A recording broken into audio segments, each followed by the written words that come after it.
मार्च 2023 में supreme court का एक जजमेंट आया था जिसमें ये कहा गया था कि जो इलेक्शन कमीशन है उसकी हाई कमेटी के अंदर 3 लोग प्रेजेंट होंगे।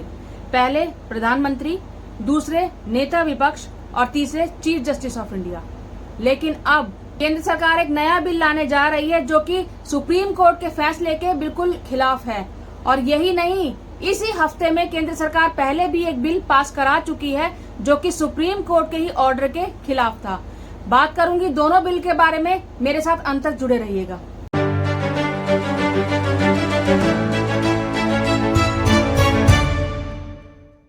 हेलो एंड वेलकम दोस्तों, मैं हूं वंदना और आप देख रहे हैं लीगल चॉइस। दोस्तों, पहले बात करूंगी उस बिल के बारे में जो कि मोदी सरकार संसद में पास करा चुकी है। दोस्तों, सुप्रीम कोर्ट का ये ऑर्डर था कि दिल्ली के जो अधिकारी होंगे वो जो भी रिपोर्ट करेंगे वो दिल्ली गवर्नमेंट यानी कि जो कि चुनी हुई सरकार है यानी कि केजरीवाल सरकार को रिपोर्ट करेंगे।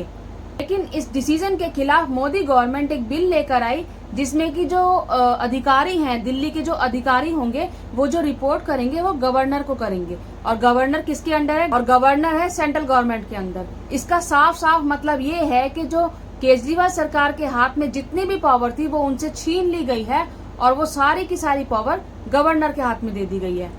अब पावर किसके हाथ में रहनी चाहिए? चुनी हुई सरकार के हाथ में रहनी चाहिए या फिर गवर्नर के हाथ में रहनी चाहिए जो कि सेंट्रल गवर्नमेंट के अंडर आता है। ये अगर गवर्नर के हाथ में ही पावर सारी दे दी जाएगी तो फिर चुनी हुई सरकार का क्या मतलब रह जाएगा?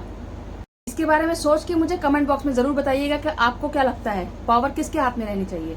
अब बात करते हैं दूसरे बिल के बारे में।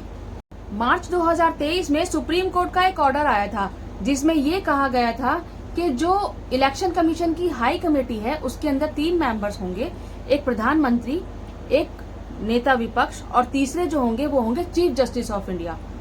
इसका क्या मतलब हुआ? इसका मतलब हुआ कि 3 वोट होंगे, पहला प्रधानमंत्री का, दूसरा जो विपक्षी पार्टी है उसका और तीसरा जो होगा वो होगा चीफ जस्टिस ऑफ इंडिया का। अब इसमें जो भी डिसीजन लिया जाएगा उसमें तीनों की अपनी समझ होगी और जहां भी मेजोरिटी होगी यानी कि जहां जिस भी डिसीजन में 2 वोट होंगे वो डिसीजन फाइनल कर दिया जाएगा। लेकिन अब सुप्रीम कोर्ट के इस डिसीजन के खिलाफ मोदी सरकार एक नया बिल लाने जा रही है जिसमें 3 मेंबर्स होंगे, पहले प्रधानमंत्री, दूसरे नेता विपक्ष और तीसरे जो होंगे वो होंगे कैबिनेट मिनिस्टर। इसका मतलब समझ रहे हैं आप? अब अगर इन तीनों मेंबर्स के वोट्स देखे जाएं तो आपको क्या लगता है, एक नेता विपक्ष का, एक प्रधानमंत्री का और एक कैबिनेट मिनिस्टर का, तो जो प्रधानमंत्री हैं और जो कैबिनेट मिनिस्टर है वो तो एक ही हो गए ना, यानी कि 2 वोट एक तरफ होंगे ही होंगे। इसका मतलब ये है कि इलेक्शन कमीशन को भी कंट्रोल करने की कोशिश की जा रही है। इलेक्शन कमीशन में जो भी डिसाइड किया जाएगा उसको आसानी से फाइनल कर दिया जाएगा क्योंकि 2 वोट एक तरफ होंगे ही होंगे, क्योंकि कैबिनेट मिनिस्टर जो होगा वो तो प्रधानमंत्री के कैबिनेट में ही आता है ना। मोदी सरकार जो ये बिल लाने जा रही है पूरी तरीके से असंवैधानिक है, अनकॉन्स्टिट्यूशनल है। यानी कि अगर इस बिल को सुप्रीम कोर्ट के अंदर चैलेंज कर दिया जाए तो मोदी सरकार की हार पक्की है। प्रशांत भूषण ने भी इस बात को कहा है कि ये जो बिल लाया जा रहा है ये बिल पूरी तरीके से अनकॉन्स्टिट्यूशनल है, असंवैधानिक है। क्योंकि मोदी सरकार की लोकसभा और राज्यसभा दोनों में बहुमत है तो आसानी से इस बिल को भी पास कराया जा सकता है, कोई मुश्किल काम नहीं है।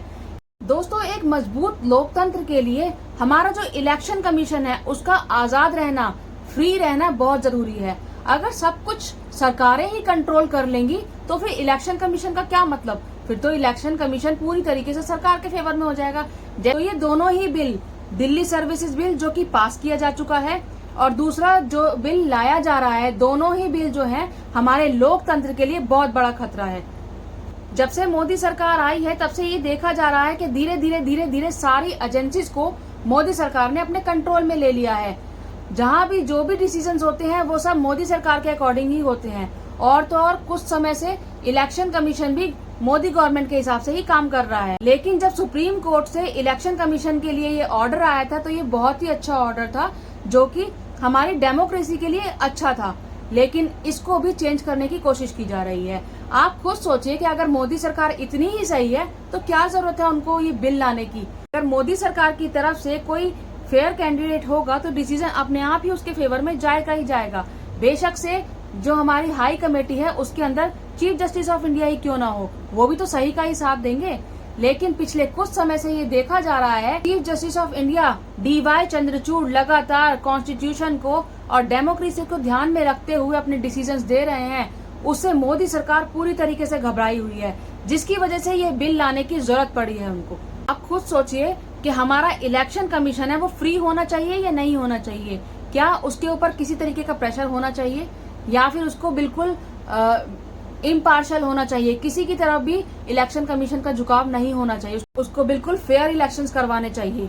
आप इन दोनों बिल्स के बारे में क्या सोचते हैं? मुझे अपनी राय कमेंट बॉक्स में जरूर दीजिएगा। मेरी इस वीडियो को लाइक कीजिएगा, शेयर कीजिएगा और मेरे चैनल को सब्सक्राइब जरूर कीजिएगा। जय हिंद, जय भारत।